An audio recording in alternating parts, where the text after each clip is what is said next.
Всем привет! Мы в Калининграде, и сейчас будет еще один необычный выпуск в Дудя. Несколько недель назад вы смотрели интервью Юрия Шевчука. То самое, которое получилось совсем не про музыку. В числе прочего, там было про исследовательский опыт Шевчука. В 1995 году он летал в Чечню, играл песни для российских солдат и снимал на видео каждый свой шаг. Возможно, самое страшное видео — перекличка бойцов, которую Шевчук там проводит. Волгоград, Юра. С города Калининграда. О, Калининград. Тула. Волгоград. Очень приятно, Тула. Из Питера. Оренбург. Урал. По легенде, важно, что именно по легенде, через несколько дней почти все участники этого видео погибли. Мы не знаем, было ли так на самом деле, но точно знаем, что как минимум один из этих бойцов сейчас жив и здоров. Мы нашли его совершенно случайно, благодаря одному из наших зрителей. Бойца зовут Олег Ситников, он живет в Калининграде очень тихой и очень скромной жизнью. Но перед тем, как в этой жизни оказаться, он долгие годы бухал и искал хоть какие-то интересы. Мы приехали к нему в гости, чтобы показать, как живут люди, вернувшиеся с войны. Чечня была много лет назад, но в самых разных войнах мы участвуем по-прежнему. Здорово, если это не пригодится вам. К сожалению, кому-то это пригодится точно.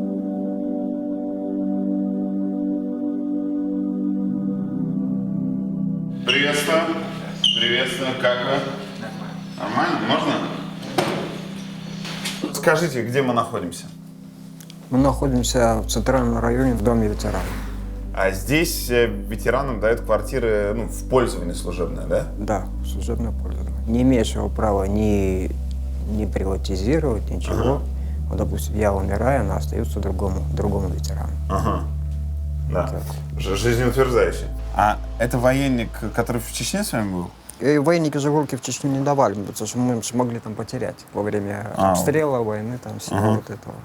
Когда вы летели из Храброва, сначала в Тверь, а потом в Моздок, вы не знали, куда вы летите? Там просто так, издалека где-то слышал, что да, куда-то вроде бы на войну, ну, у меня как бы вот, я не верил вот это все, то, что они говорят. А вы знали, что в Чечне началась уже война, что войска вошли в территорию республики? Нет. Я вот, нас даже когда из Гусева, нам никто об этом ничего не говорил. Когда вы были здесь, служили в Гусеве, это была обычная служба, да? Просто со всеми... Не знаю, я вот лично один раз, по-моему, или два раза на полигон съездил, и все. И стрелять, по-моему, еще даже до сих пор толком таки не научился. У вас был автомат в Чечне, да. Но вы не умели им пользоваться. Ну как, стрелять стреляли, но не в цель. Ага. Просто для шуму, для вида. Да, для вида просто, чисто для вида.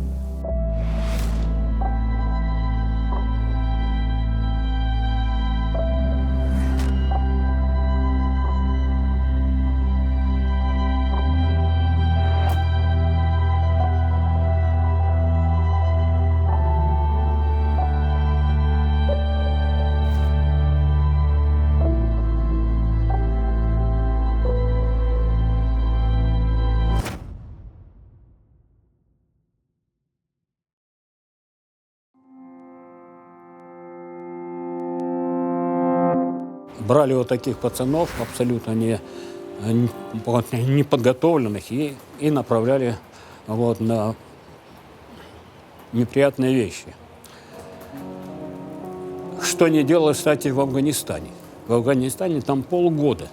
Они 2 месяца занимались, их тренировали, потом они приезжали, приходили в части, вот мою, например, часть. Я 3 месяца их еще боевым вообще действием не подпускал. А здесь сразу же люди, не сразу, потому что были там командиры достойные, которые видели это, знают это. И не все так поступали.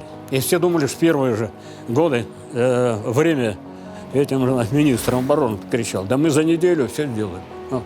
Мы сразу сделаем. А подготовленные люди там были, защищали свою родину. Эти 18-летние юноши за Россию умирали, и умирали с улыбкой, и умирали с улыбкой. Как вам формулировали задачу? То есть вас привозят в Грозный, чтобы что? Как резервный батальон. У нас был резервный батальон. Это если в случае чего наши там не справляются, мы как подмога.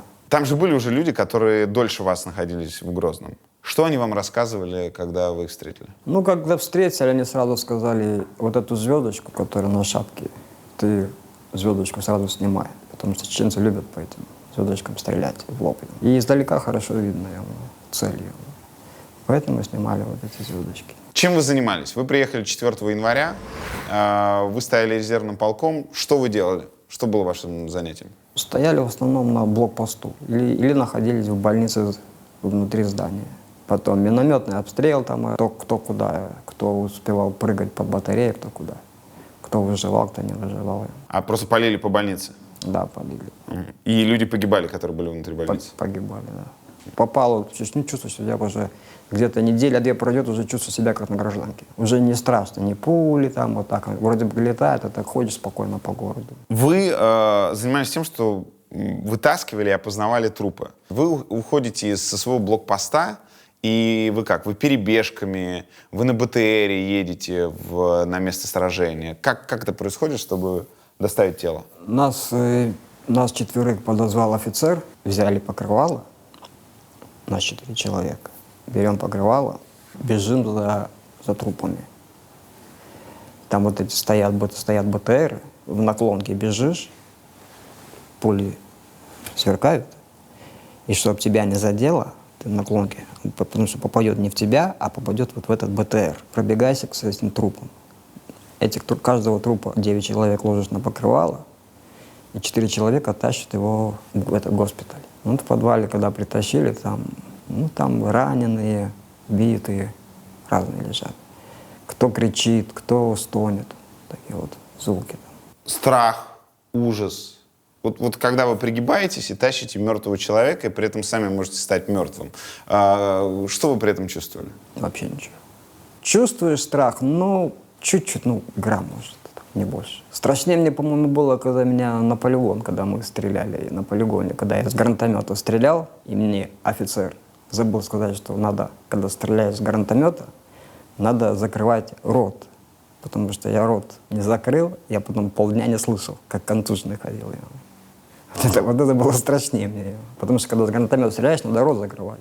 Видел, как миномет прям попал в человека. Голову, руки сразу как моментально все, как будто все сожгло. Одно квадратное тело осталось. Ну, то есть он вместе с вами был в полку? Когда под минометный обстрел ты попадешь, там ты уже сам не знаешь, куда, в какую сторону. Вот у вас символичный плакат, я вижу, да? Да, он у меня уже дома висит. Давно? Да. То есть вы как отказались, так и... Да, так я и... уже раз и навсегда. Олега Ситникова я знаю с 97-го года приблизительно. Вот, это время строили памятник ветеранов Афганистана. Но война первая уже прошла, и вторая, 96-й год, наступил как раз. Ну и вот он приехал оттуда, он сам на меня уже вышел в неприглядном виде в 2004 году. Неприглядным? Неприглядном. Он говорит, что он пил 15 лет. Приблизительно так оно и было. Вот. Потому что он в 2004 году я его встретил на перекрестке одной из улиц. Вот, он был в неряшливом абсолютно виде, но он узнал меня и подошел сам. Вот. Ну и посмотрел, поговорили с ним. Я говорю, ты что, в таком виде-то? Что? Ну вот, говорит, так получается, говорит. Вот. Меня, говорит, из этого выгнали из общежития. Вот. Ну а теперь вот я, и там товарищи стояли, уже ждали его. Я говорю, приди, поговорим, потом, я говорю, решим, что дальше делать. Не только, не обязательно водку, и вино, и пиво, все подряд, все, что льется, и он как, не просыхая. Не то, что там вот день выпил, и неделю не пьешь, а так, чуть ли не каждый день. Каждый день. А на какие деньги вы это делали, если вы не работали? Ну, я где-то подрабатывал на базе, вагон разгрузить, там где-то с цементом, где-то еще. Силенок у меня было тогда предостаточно. Но я связался там практически с этими, с уголовниками. С уголовниками? Один не может заработать, другой зарабатывает таким манером. Вы вернулись в 27, и до 42 лет вы бухали? Да, ну я еще где-то лет 10 не пью. 10 лет, то есть сейчас вам 49. Как вы завязали? Двоюродный брат, там получилось, что то ли это там дом подожгли, то ли как, он в этом доме сгорел. Тот двоюродный брат, который вас встретил после Чечни? Да. Он был не трезв, когда был в этом доме? Нет, он был трезвый. Его подожгли с улицы. И вы решили завязать? Да. А где вы жили это время? А где придется? Ну, то есть у вас не было дома? Жилья у меня не было. Подождите, а вот вы же ушли служить в армию, а у вас тоже не было жилья? Я у тетки жил. Конечно, я переживала, тем более война есть война. И я еще сама помню войну. Я же дитя войны. Вот. И, конечно, я за него очень переживала. Вот. Но он меня успокоил. Все, не переживай, что будет, то будет. Я говорю, ну ладно, что ж теперь, ты солдат, ты мужчина, значит, неси свой крест. Олег был женат до... Был женат, да, у него была жена, до армии, вот, был женат, Анжела у него жена. Она не хотела, чтобы он шел в армию, и сказала, если ты пойдешь в армию, я с тобой разведусь. Что и сделала. А он сказал, нет, я должен служить. Свадебная фотография, да? Рядом, да, свадебная. Ага. А почему вы ее не убираете? Почему стоит? Ну так, для памяти. Ну, то есть это вызывает у вас скорее приятные эмоции, чем неприятные? Ну да, как бы, конечно, приятно. После того, как вы завязали, вы с ней не встречались? Нет, не встречался. А были ли вы близки? Была ли возможность семью у вас завести в последнее время? Нет, я даже об этом не думал. Ну, а вот если по-честному, вы бы так дождались мужа? Я вам хочу сказать, у меня муж ходил в море. Конечно, я его ждала, и я бы дождалась. Вот лично я дождалась бы. Почему? Потому что у нас очень хороший пример родителей. Когда закончилась война, наш отец, освобождая Литву, он здесь застрял у своих родителей, у матери. У него отца родного не было, был отчим. И он здесь, ну, после войны, сами понимаете, мужики как. Его тут сразу женщины, вот. И он 2 года не возвращался к нам в Белоруссию.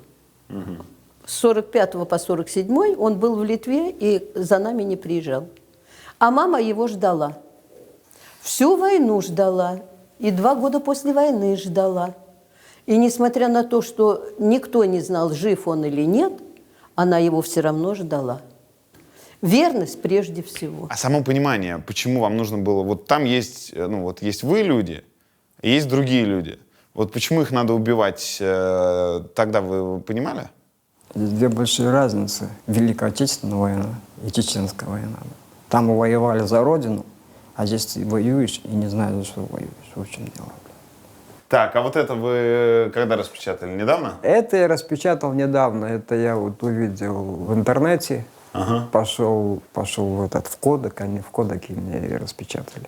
Вообще я даже не знал, что я вообще вот где-то меня вообще снимали. Мне просто люди просто сказали, что мы тебя видели. Я даже и так и не обращал внимания, даже не верил в это. А так я 20 лет об этом вообще ничего не знал и не видел вообще. Помните, когда Шевчук к вам приехал? Помню. Как это было? Нас посадили всех за стол, и он с гитарой.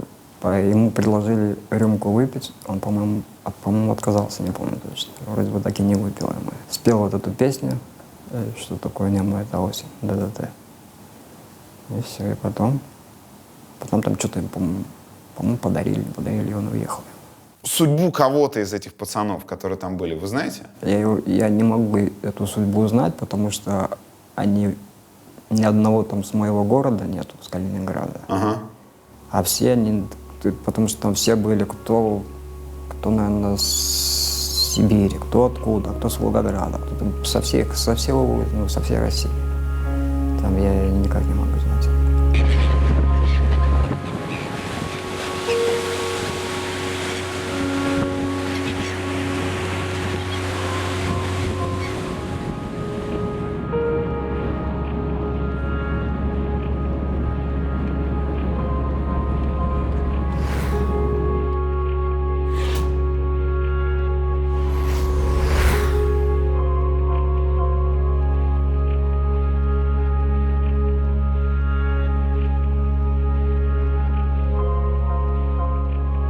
Добро пожаловать в наш дом, в нашу студию, Олег.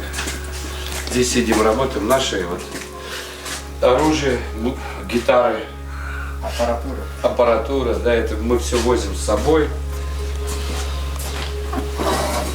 А вы не изменили. Я?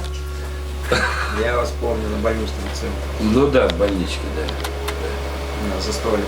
Предлагали вам рюмочку прятать, вы отказались вроде бы. Ну, точно, там- точно не помню, вроде бы не захотели. Там. Ну не захотел, потому что там с одной стороны этого было много, с другой стороны надо было все видеть как-то.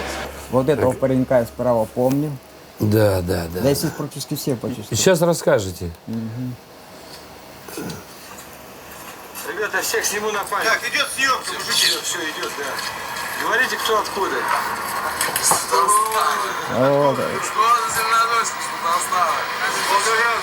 Вот он я. Вот, да, Олег. Из Питера. Оренбург, Урал, Конго, Оренбург. Шкала, Мариэл. Командир полка. Волгоград. Командир полка без знаков отличия. По войне. Что там? Война это пиздец. Юра, не дай бог никому, бля, ни нашим детям, никому. Этого, бля, блядства не видно. Это не война, это кошмар. Я был у него, да, вот в подвале, тоже у Рохлина. Такой в коцовейке, валенке. Я помню его очень хорошо. Но он единственный герой, который отказался от В героя галошах. России. А? От героя России единственный герой. Да, по-моему, он отказался, да. Я помню, просто был один случай такой. Я там сидел, он говорит: Юра, посидите, у нас тут совещание. Как раз брали президентский дворец. И там командиры влетают, но это отдельная история. Я помню, вдруг звонок. У него там была вертушка, ну, такая, кремлевская. И все так замолчали, офицеры, командиры. Там стол с картой. Рохлин говорит: подождите. Друзья, взял трубку. И разговор был очень четкий. Он так: да, нет, да, нет. Потом так молчит, жевалки такие ходят. Короче, приезжайте сюда и командуйте. И все, и трубку бросил. И все офицеры, знаешь, там: о, кого же он послал там по этой вертушке, да. Но Рохлин был очень крутой, конечно, очень крутой. Настоящий командир, да. Те края, да? Или это консервный завод? По-моему, те же края. Посмотрите, фотография какая, как 41-й год, да? Бойцы одеты, как в грязи все. Да, но мы такие были. А вот здесь себя поищи, есть ты здесь или нет? Вот я, вот он. Вижу, здесь есть. Юрий Ляныч, да. Не, ну было даже такие были, которые с ума сходили. На своих набрасывались и стрелять хотели в своего. Знал одного такого литовец, был такой Сацавичус. Хотел автомат понять и своих расстрелять. Но успели мы сзади накинуться на него, чтобы на землю положить, руки скрутить, чтобы не устранить вот это происшествие. Почему он хотел это делать? На почве, ну, психики, наверное, Ну, у него просто поехала крыша. поехала, конечно, да. Нам сказали, мы пошли. Но скажу, это нар... Эта война, она никому не нужна. За что? За какие цели, блядь, я до сих пор не могу понять. Я не знаю. Это лично мое мнение. За что легли наши офицеры, за что легли наши люди? Какие цели мы преследовали? Сколько человек? И сколько? Кто об них скажет? Никто. Какое у вас у самого отношение к войне в Чечне? Как вы воспринимаете? У меня чисто отрицательное отношение. Я сразу с самого начала об этом писал. Вот у меня в газетах статьи были об этом.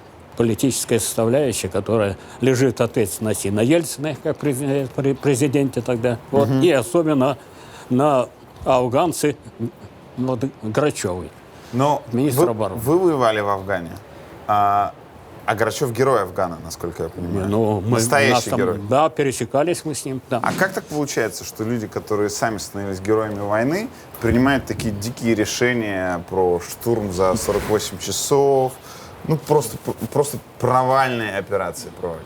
Как такое возможно? Это личностный вопрос, вот, связанный с положением в обществе. Вот он принял такое решение быть министром обороны, и для него было абсолютно безразлично, что потом будет. И он стал министром обороны. Не знаю, как в Калининграде, но в Москве регулярно можно, особенно чем ближе к маю, тем этого больше встретить машины, где есть наклейка, и там разные символики. Либо, например, Россия и Америка, либо Россия и либо там Советский Союз и фашистская Германия. И надпись «Если надо, можем повторить». Речь про войну. Как вы воспринимаете такое? Отрицательно. Будем говорить так. Сирия, Ирак, Иран, Ливия. Что хорошего, сколько беженцев? Люди без скала, без двора остались. Люди все раненые, души раненые, инвалиды. Это как можно развязывать войну, зная о том, что люди гибнут, живые люди? Это дикость. Хватит крови. Ага. У нас народ столько уже пролил ее за все свое существование, что, наверное, захлебнуться можно было в крови. Поэтому я говорю, лучше решать все мирным путем. Там Я был, в кстати. Арсенале Я был, тоже потом там я был. был на этих морозильниках, где эти вагончики. Да. В Арсенале вообще там невозможно было смотреть. Помнишь Арсенал? Одни квадратные тела, и Да. если единственное, и то, наверное, матеря могут узнать только по наколкам своих детей, а больше... Я помню, Больше как-то у меня никак. была ночь, вот я приехал в Арсенал, мы там прошли, помнишь, просто трупы лежали как бы штабелями. Да, прям. штабелями, И ты да, как да. по городу мертвых ходишь, кто-то в ящике лежит, Да, кто-то да, там, руки, ноги. по-разному, да. И была палатка с героями России убитыми. Знаете, вот так как бы наверху, на взгорке была такая палатка, и там несколько было героев России.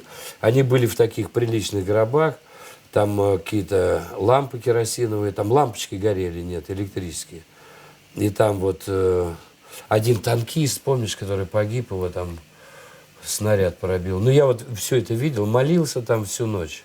Помню, луна такая, и вот эти вот ущелья, прямо мертвые на мертвом, прямо они там лежали, и ты идешь прямо мимо вот этих вот стен из трупов, замерзших, страшных, грязных, по шею, да, вот лица грязные, а здесь тела Да, белые. это вообще такие. как грязно, как свиньи. Ну, в общем, мы Вообще, эти вот, ужасы да. рассказывать не будем, да.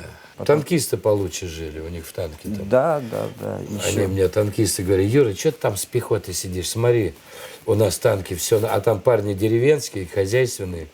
Я там в танк смотрю, там 80-е какое, там гуси висят, у них в танке маринуются.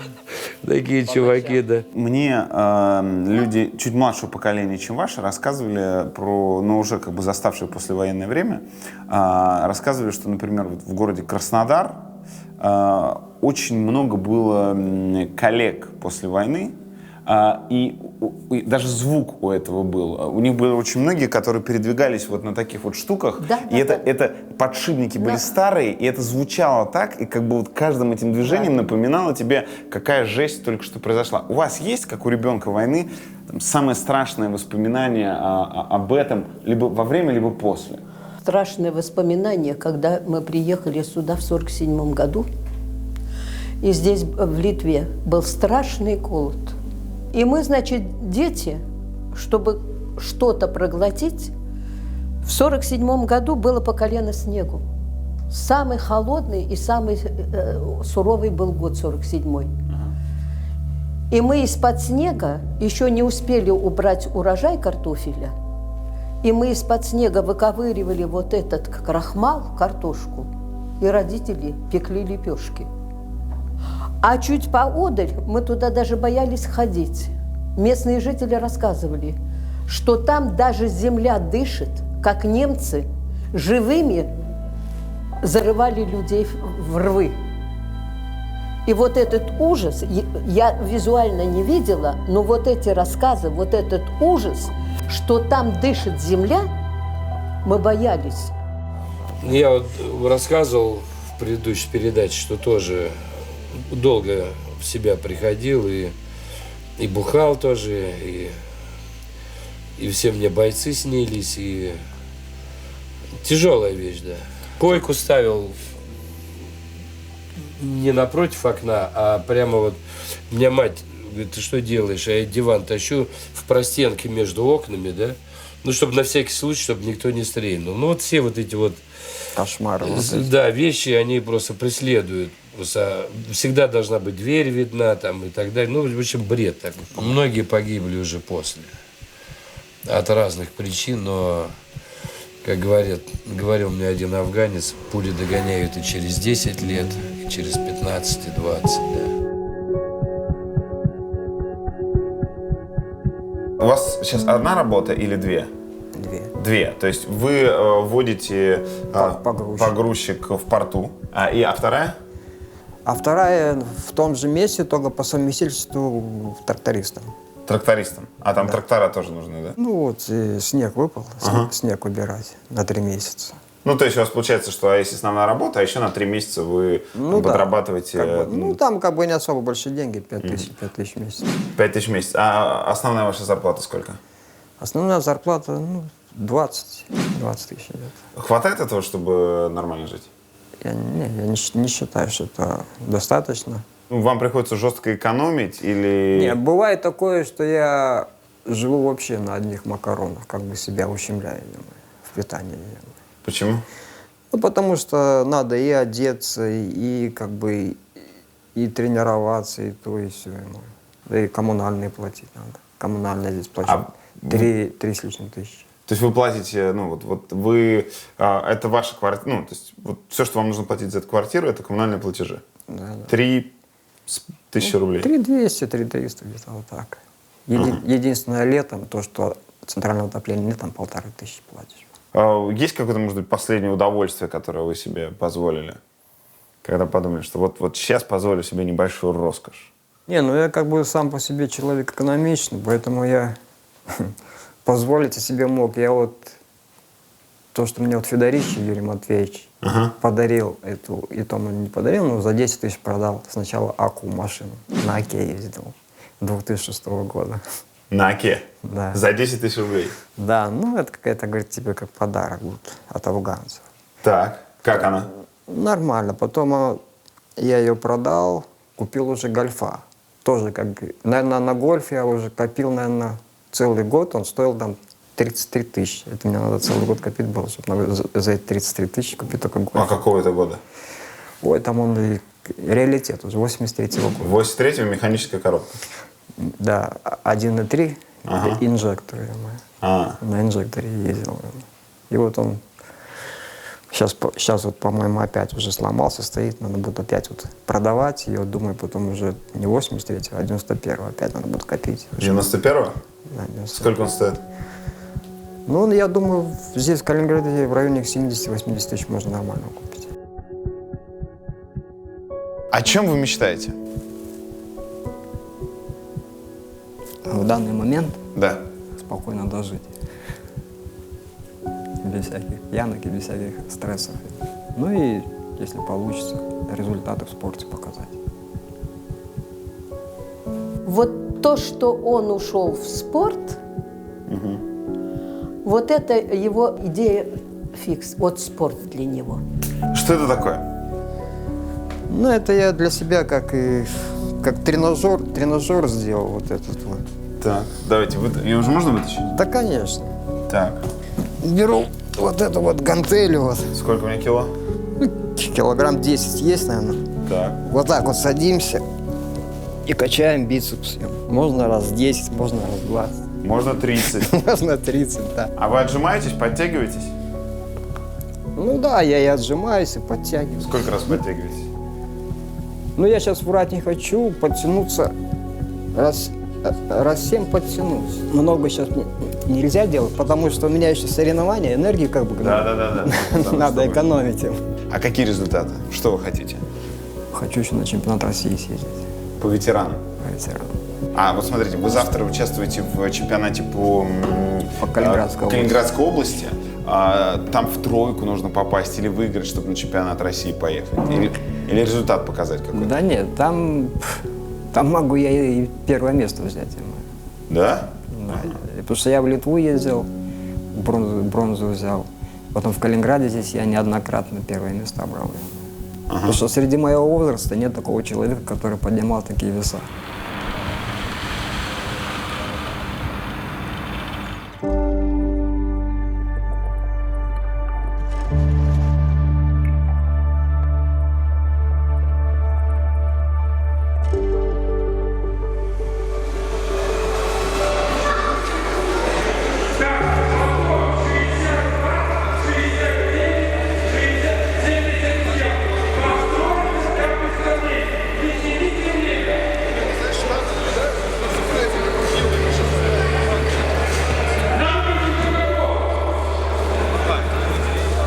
занялся спортом и тяжелой атлетикой. И, здорово. И немного я помог Дмитрий Лапиков, который бронзовый призер Олимпиады начал. То есть, говорит, приходи, все это самое, не за деньги, за бесплатно, я тебя буду там тренировать, подготавливать. С Олегом Борисовичем мы познакомились в зале тяжелой атлетики в городе Калининграде.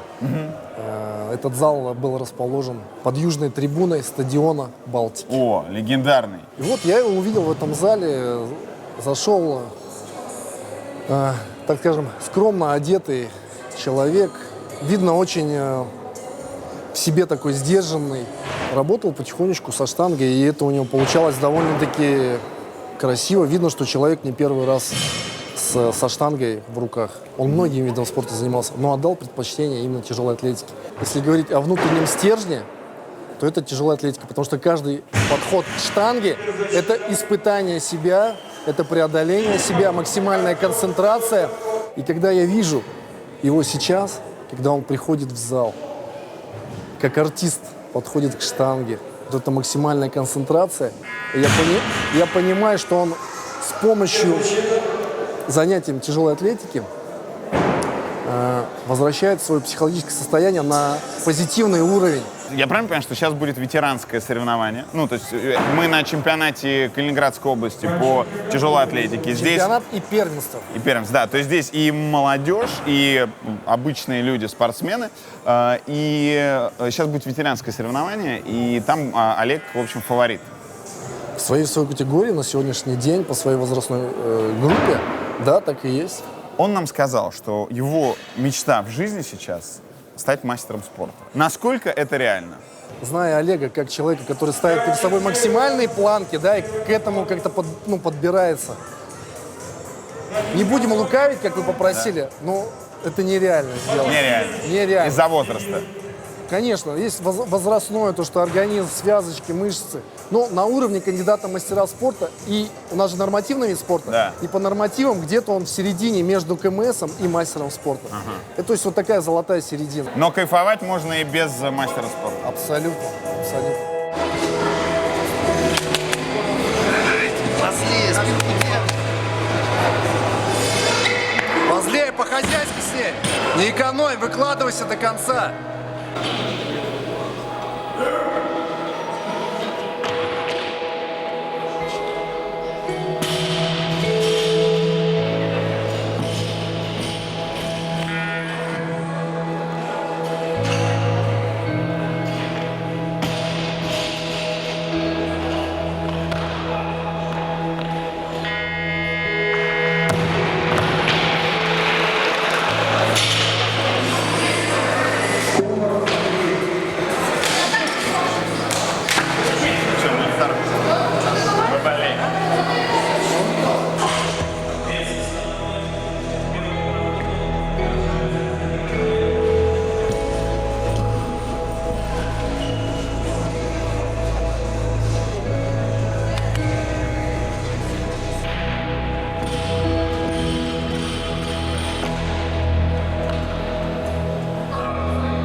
Упражнение выполняется с груди, выталкиваем штангу на прямые сразу. Если же локти играют, это считается дожим. И поэтому не засчитали? Поэтому не засчитали. Толчок на прямые. Я думаю, пока мое сердце бьется, я буду заниматься. Потому что я дальше не вижу свою жизнь. Я своего рода фанат, если так разобраться.